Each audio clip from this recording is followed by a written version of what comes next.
नळदुर्ग येथील शंकर वाघमारे हा बॉलिवूड स्टार अजय देवगण यांचा चाहता आहे.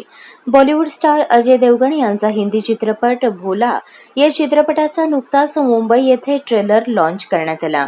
या ट्रेलर लॉन्च कार्यक्रमात शंकर वाघमारे यांनी हजेरी लावून सिनेस्टार अजय देवगण यांची भेट घेतली. शंकर वाघमारे यांची अजय देवगण सोबतची ही दुसरी भेट आहे. यावेळी अजय देवगण यांनी शंकर वाघमारे यांच्याशी चर्चा केली. त्याचबरोबर अजय देवगण यांनी शंकर वाघमारे यांना रुद्राक्ष माळ तसेच ओम नमः शिवाय असे नाव असलेली शाल भेट देऊन त्यांचा सन्मान केला. सिने अभिनेते अजय देवगण यांच्या हस्ते सत्कार झाल्यानंतर शंकर वाघमारे यांच्या चेहऱ्यावरचा आनंद ओसंडून वाहत होता. या सत्कारानंतर आज आपण धन्य झालो अशी प्रतिक्रिया शंकर वाघमारे यांनी दिली. बॉलिवूड स्टार अजय देवगण यांचा हिंदी चित्रपट भोला हा 30 मार्च रोजी प्रदर्शित होणार आहे.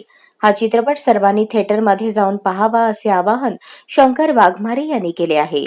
शंकर वाघमारे हे गेल्या 21 वर्षांपासून नळदुर्ग येथे सिनेस्टार अजय देवगण यांचा वाढदिवस साजरा करतात. यावेळी शंकर वाघमारे यांच्याकडून विविध समाजोपयोगी कार्यक्रम राबवले जातात.